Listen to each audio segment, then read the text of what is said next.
Hey, it's Brian Stephens with eXp Realty. So you're getting ready to sell your house, put your house in the market, and you're looking for some tips and suggestions.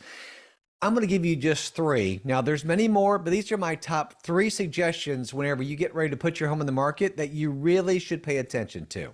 The first one is this. You got to have great curb appeal. So the outside front of your house. Great curb appeal, meaning get your house pressure washed, throw down some fresh mulch, get some inexpensive landscaping, bushes, and just kind of make it look really nice from the curb. Somebody's doing a drive-by on your home. They would want to stop and kind of look at it and say and think, man, I want to get on the inside of that house because I really like the way the outside looks. Keep in mind this too. When you are online, when you're on MLS, your very first picture on MLS has got to be an exterior picture, generally speaking, which is going to be the front of your house. If it doesn't look good, if you got lousy curb appeal, many times they'll stop clicking. And if they stop clicking, they're going to go on to the next house. So you want to have that curb appeal looking nice. Maybe consider painting the front door. Get rid of all that porch furniture out there, all that clutter, all those potted plants. A couple of them is okay to have a little warmth, but for the most part, get rid of that stuff. Go to Lowe's or Home Depot, get some fresh mulch, throw it down there, make it look so much better. You'll be amazed what curb appeal can do to kind of attract somebody to your home. Now, going a little bit deeper on that, you may want to get a new front doormat. Again, maybe paint the front door, get some new hardware. If you've got some old stuff from 30 years ago on there, some old brass that's all scratched up, maybe go get some new hardware. But curb appeal, first impressions are really important. So again, curb appeal is very, very important when you first are starting to look at homes online and doing drive-bys. Okay. So number two is this. What you want to do is unclutter. This could have been my number one suggestion, but I didn't want to just start off with that because it's going to hit some people in the heart and go, what do you mean my house? It looks great. You got stuff everywhere. Okay. You got stuff in your closets, your walls, you got stuff in your living room. I mean, unclutter the house. It's so important. And here's the thing. Here's what I know. Okay. Sorry, I was being a little rough. When you live in your home for 5, 10 years, 30 years, whatever it looks like.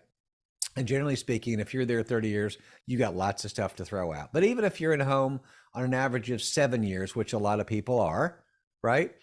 When I walk in your home, I'm going to look at it with fresh eyes. You walk around your home after 7 years, you're not going to see the stuff you just kind of added after 6 months, added after a year, put this over here after 2 years. I mean, you don't see it as much because you're seeing it every day. But when I come in with fresh eyes, I can kind of give you some ideas. And I say that because I'm going to be posing as a buyer when I walk in your home to talk to you about helping you sell it. So I look through the eyes of a buyer and think, what would a buyer see when they first walk in your home? And they don't want to see your stuff. As nice as it is, you've got to declutter your house. So, so important. Meaning this, unclutter those walkways, have nice clear hallways going to the bedrooms. When you're walking around the living room, the kitchen, you don't want to have stuff in the way, right? So here's the main phrase that I like to use when it comes to talking to home sellers is this: less is more. The less stuff you have in your home, the greater it's going to look, right? Here's the thing. If you've got some nice wood laminate floors, you have some nice, luxury vinyl plank flooring, don't have stuff all over the place. You want to show that beautiful flooring, so people can see that. I listed a home about a week ago that had some old, beautiful terrazzo floor. Now, it was 50-year-old floor, but it was really nice. And they had some old throw rugs down there, which were nice too, but they were older. I said, hey, let's take those throw rugs and let's just get rid of them or put them up. Now, you can clean them and leave them down to maybe make it feel a little bit warm, but for the most part, let's look at it without the throw rugs. And we did, and we removed 3 or 4 throw rugs in the dining room area and the living room area. When you walk in, you see all this terrazzo floor, and it's beautiful, and it pops. And what does it do? It makes the room look larger. You want your home to look larger, and it will with the less stuff you have in there. Okay, so unclutter, declutter. Here's another reason why. Guess what? You're hopefully moving pretty soon. And when you move, you have to box your stuff up anyways. So I hear many people say, well, what do I do with my stuff? Here's the key. We don't take pictures of garages, generally speaking, and closets, unless you have some master closet that is amazing. We're not going to take photos of there. So take your stuff, put it in the closet, put it in the garage, store it kind of neatly as much as you can when you're moving, but start boxing stuff up knowing you're moving anyways. You're just kind of pre-packing, and it's going to depersonalize your home, which is kind of the sub point of decluttering, is depersonalize those walls. Don't, if you've got a room that's got a real theme to it, try to, take some of that down and just kind of make it more neutral, right? Neutral is good when you're selling a home. Really dark colors, rooms that are just so, if you've got like 25 deer head in a room and stuff, you may scare people, first of all, but you want to get rid of that. You want to depersonalize it, right? And here's another thing too. If you've got a family photo wall when you first walk in, maybe you've got 10 photos of the whole family, which is really nice because you lived there for a while. Now, here's the thing, maybe dial that down to 1 or 2. Okay. You still want your home to seem warm and to be inviting and to be friendly, but kind of dial that down to a couple. If you're in a home that's built in the 70s or 80s, you have that long hallway that's going back to all the 3 bedrooms because you didn't have split plans back then. You got photos everywhere. Here's what you want to do.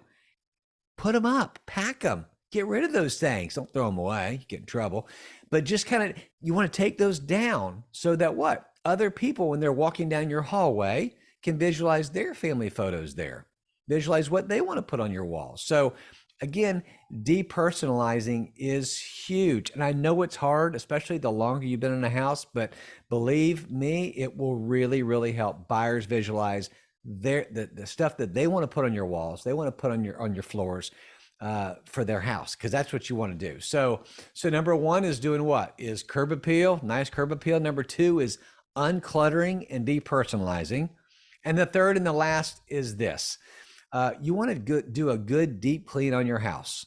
Now, we have cleaners available that we can send your way to do that also, but a deep clean on your home, do a really good thorough cleaning of everything. Now, this could include steam cleaning carpets, cleaning flooring, touching up walls, painting, some of the rooms, maybe a neutral paint, maybe some touch-up painting, but just give it that good, fresh, clean look. So when people walk in, they don't see dust and dirt everywhere. Okay. Now, this doesn't need to be dusting the baseboards and, doing the glove test, not that clean. But hire a cleaner to come in there, spend a couple $100. It will go a long way for that freshness of a clean house.